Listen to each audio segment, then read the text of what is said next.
നമുക്ക് പറ്റിയൊരു നടന്മാരെന്ന് പറഞ്ഞു കഴിഞ്ഞാൽ രണ്ടുപേരുണ്ട്.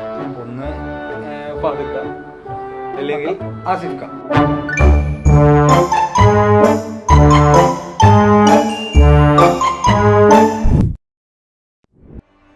നമസ്കാരം, ഞാൻ എൽഎസ്ജി വൈബ്സിലേക്ക് സ്വാഗതം. അപ്പം നമ്മളുടെ ഈ ഒരു എൽഎസ്ജി വൈബ്സിൻ്റെ ഈ സിനിമ പേരിടാത്തൊരു നമ്മുടെ ഈ ഒരു പടം ഒരു അടുത്തൊരു സ്റ്റേജിലേക്ക് നിൽക്കുകയാണ്. നമ്മുടെ ടെക്നിക്കൽ ടീം 1, 2, 3, 4 ഇങ്ങനെ കൂടി വരുവാണ്.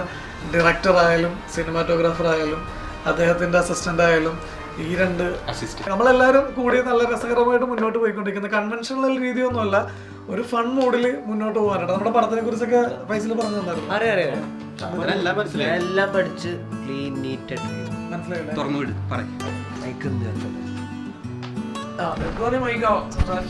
ഹലോ, അപ്പൊ നമ്മുടെ പടത്തിനെ കുറിച്ച് ഒഫീഷ്യലി ഇപ്പൊ ഒരു ഹിന്റ്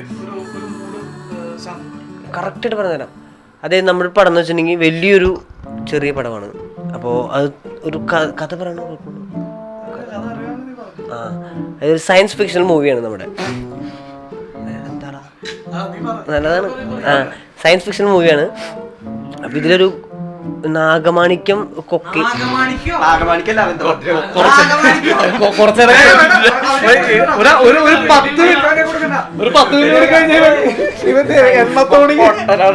എന്നൊക്കെ പറയുമ്പോ ഒന്നുമില്ല, നിന്റെ കോട്ട കഴിഞ്ഞു. അപ്പൊ നമ്മുടെ ടീം ഈ പറയുന്ന ഇത്രയും പേരുണ്ട്. എങ്കിലും നമ്മുടെ ഒരാളുടെ കുറവുണ്ട് ഇവിടെ. നമ്മുടെ മെയിൻ സിനിമാറ്റോഗ്രാഫർ ഇവിടെ എത്തിച്ചേർന്നിട്ടില്ല. പക്ഷെ നമുക്ക് അവനെയും കൂടെ പരിചയപ്പെടുത്തണമെന്നുണ്ട്. ഞങ്ങളുടെ ഒരു സുഹൃത്ത് തന്നെയാണ്, ഞങ്ങളുടെ എല്ലാവരുടെയും ഒരു കോമൺ സുഹൃത്താണ്. എൻ്റെ ഫൈസലിനെ കൂടെ ഓൾറെഡി വർക്ക് ചെയ്താണ്. അതൊന്നും വിളിക്കാൻ പറ്റും? തീർച്ചയായിട്ടും വിളിക്കാം.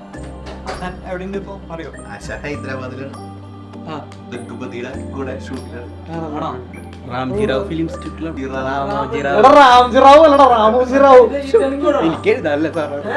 അപ്പോൾ മനോജ് ആക്ച്വലി ഒരുപാട് എക്സ്പീരിയൻസ് ഉള്ള ഒരു ക്യാമറമാനാണ്. അവൻ്റെ ഫസ്റ്റ് ഇൻഡിപെൻഡൻറ്റ് മൂവി ആയിരിക്കും നമ്മൾ ഇത് ചെയ്യാൻ പോകുന്നത്. ഇതിനു മുന്നേ വിജയ് വിളയനാഥ് സാറിൻ്റെ അസോസിയേറ്റ് ആയിട്ടായിരുന്നു അവൻ ഒരുപാട് വർഷങ്ങളായിട്ട്. നമ്മുടെ ഫുക്രി മുതൽ ഇങ്ങോട്ട് ഒരുപാട് തമിഴും മലയാളവും തെലുങ്കുമായിട്ട് ലാലേട്ടൻ്റെ ആറാട്ടടക്കം അവൻ വർക്ക് ചെയ്ത ഒരു പടമാണ്. അപ്പോൾ ആ ഒരു ക്വാളിറ്റിയൊക്കെ നമ്മുടെ പടത്തിൽ പ്രതീക്ഷിക്കാമെന്ന് ഞങ്ങളും ആഗ്രഹിക്കുകയാണ്. ഇപ്പൊ നമുക്ക് മനോജിനെ ഒന്ന് വിളിക്കാം.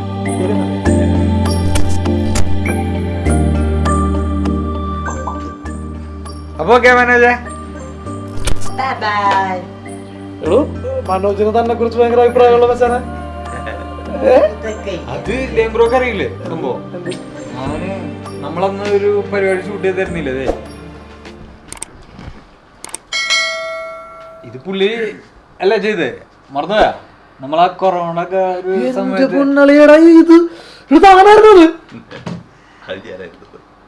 മാസ്ക് വെച്ചിട്ടുണ്ടായിരുന്നു. സത്യമായിട്ട് ഞാൻ ആക്ച്വലി എനിക്ക് ഇയാളെ കണ്ടപ്പോ തന്നെ എനിക്ക് നല്ല പരിചയം തോന്നിയിട്ടുണ്ടായിരുന്നു.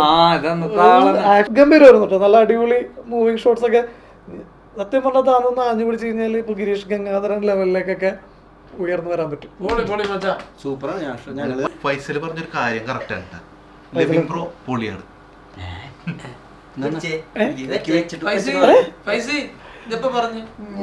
നീ എങ്ങനെയൊക്കെ പറഞ്ഞോടാ, നീ എങ്ങനെയൊക്കെ പറഞ്ഞു, നീ പൊളിയാ. അപ്പൊ മച്ചാ, നമുക്ക് സീരിയസ് ആയിട്ടുള്ള ഒരു കാര്യത്തിൽ കിടക്കാം. കാസ്റ്റിംഗ് ഇതുവരെ നമ്മൾ തൊട്ടില്ലല്ലോ.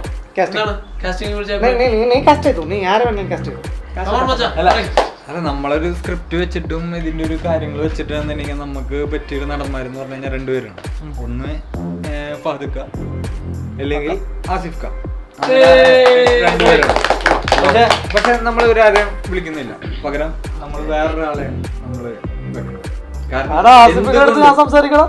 അല്ല, ഓൾറെഡി പുള്ളി ചെയ്തിട്ടുണ്ട്. നമ്മളിപ്പോ വേണമെന്ന് പറഞ്ഞു ആസിഫിനടുത്ത് സംസാരിക്കാനായിട്ട് ഇരുത്തി തന്ന കാര്യം ഞാൻ ഗ്യാരണ്ടി.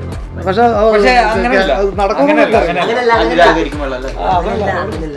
അങ്ങനെയല്ല. കാരണം നമുക്ക് പുതിയ ആളെന്നല്ല, നമുക്ക് ഇതിലൊരു ആക്ടർ വേണം. അത് നല്ലൊരു ടാലന്റഡ് ആയിട്ടൊരു ഒരാളെ വേണം. അപ്പൊ ഞാൻ പറയുന്നു നമ്മളെ നടൻ ഇതാണെന്ന്.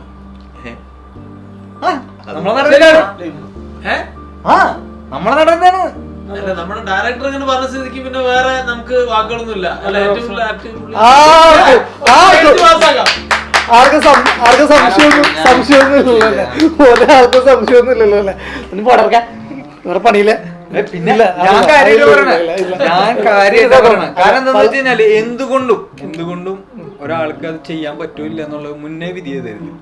കാരണം ആൾക്ക് ചെയ്യാൻ പറ്റൂല എന്ന് ഞാനൊരു ഉറക്കെ പറയുന്നത് കൊണ്ടാണല്ലോ ഈ പരിപാടി ഇങ്ങനെ ആവുന്നത്. അത്രയും ഡയറക്ടർക്ക് അത്രയും വിശ്വാസമുള്ളവരാണല്ലോ പറയുന്നത്. എനിക്ക് താല്പര്യമില്ലെന്നാലും എനിക്ക് ഭയങ്കര താല്പര്യമാണ്. പക്ഷേ തിരിച്ചിട്ടുണ്ട് എല്ലാം തിരിച്ചു കിട്ടും. അതെ. പിന്നെ ക്യാമറമാൻ ഉണ്ട്, ഡയറക്ടർ ഉണ്ട്, നടനുമായി ഫിസിക്കലി കാര്യങ്ങൾ ബോഡി ബിൽഡപ്പ് എല്ലാ പരിപാടിക്കും സപ്പോർട്ടിനായിട്ട് ഓരോരുത്തരുണ്ട്. പിന്നെ നല്ലൊരു സിനിമോട്ടോഗ്രാഫർ നമ്മളെ കൂടെ ഉണ്ട്. അപ്പൊ നമുക്ക് എല്ലാം കൊണ്ടും നമ്മൾ അടിച്ചു പൊളിക്കാനുള്ള സെറ്റപ്പ് ഉണ്ട്. ഇനി ലേംബ്രോയുടെ സംഭവം കൂടെ നമുക്ക് കിട്ടിയാൽ നമ്മൾ തുടങ്ങും.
ഇങ്ങോട്ട് താഴേക്കോ. അതേ പുല്ലുണ്ടോ, നല്ല പുല്ലാണ് കണ്ടോ.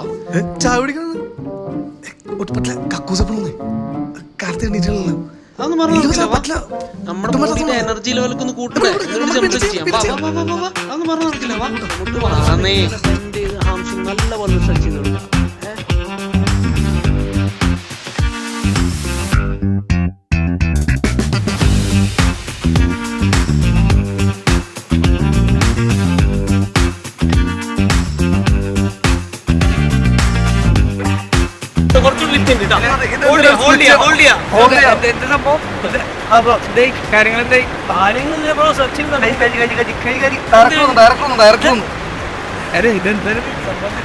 രണ്ടു മണിക്കൂർ ഈ കൊലപാതകം തുടങ്ങിയിട്ട് അത് എന്തിനാണോ എനിക്ക് പറയാം. ഞാൻ ജിമ്മിലേക്ക് പോകുന്നില്ല, പിന്നെ എന്തിനാണ്? അതെ, സംഭവം നമുക്ക് സ്ക്രിപ്റ്റ് ഒക്കെ അവിടേക്ക്. പക്ഷേ അല്ല, ഈ നമുക്ക് കുറച്ച് കാര്യങ്ങളുണ്ട്, ഓടാനും പിടിക്കാനും കുറച്ച് പരിപാടികളൊക്കെ ഉണ്ട്. അപ്പൊ ആ പരിപാടികളൊക്കെ നടക്കുന്നുണ്ടെങ്കിൽ ഇപ്പോഴേ സാധനം സെറ്റാക്കി എടുക്കണം. അപ്പൊ അതിന് വേണ്ടി കയറ്റി നമ്മൾ സെറ്റാക്കിയാൽ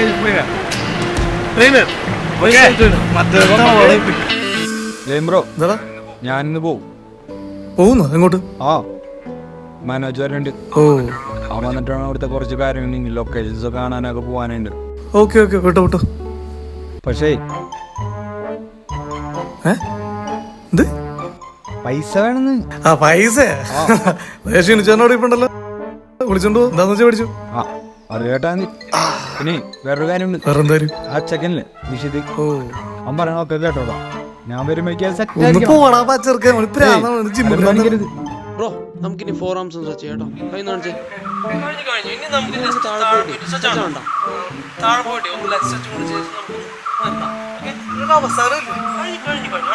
എന്തായാലും ബ്രോ സ്റ്റാമിനൊക്കെ തീർന്നാ?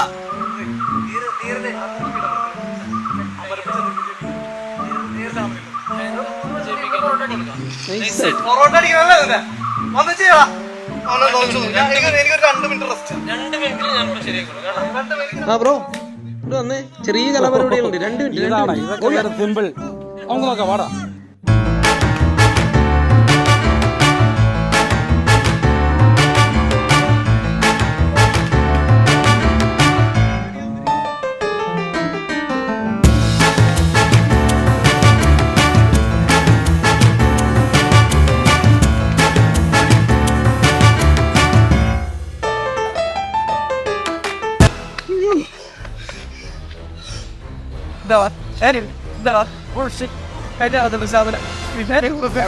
തിരിച്ചു വിടുവോ തിരിച്ചു വിടുവോ നിന്റെ നമ്പർ പറയാം നീ ഏതൊരു ആവശ്യത്തിന് ചാടി വന്നാണ്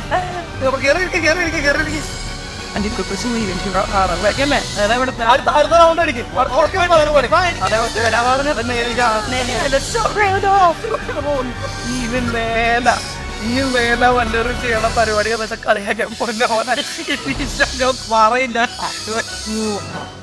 പൈസ